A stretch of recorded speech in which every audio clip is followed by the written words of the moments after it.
রাজধানীর উত্তরায় সময়ের কণ্ঠ নামের একটি সংবাদ মাধ্যমের প্রতিবেদক আবু হাসানকে অপহরণের সময় তাকে উদ্ধার ও দুই অপহরণকারীকে গ্রেফতার করেছে পুলিশ।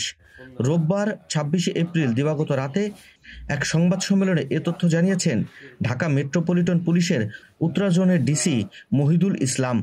ভুক্তভোগীর অভিযোগ, সন্ধ্যায় একটি মেয়ে তাকে ফোন দিয়ে ধর্ষণের কথা বলে সহযোগিতা চায়।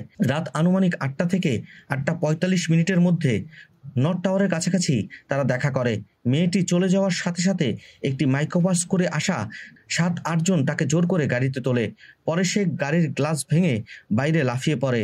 তার চিৎকার চেঁচামেচিতে পুলিশ ও স্থানীয়রা তাকে গিয়ে উদ্ধার করতে সক্ষম হয়। এ সময় ফয়সাল সোহেল ও ড্রাইভার জামিরুল ইসলামকে আটক করে পুলিশ।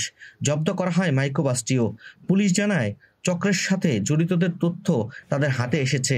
শীঘ্রই বাকিদের গ্রেফতার করা হবে। ৮টা থেকে ৮টা ৪৫-এর মধ্যে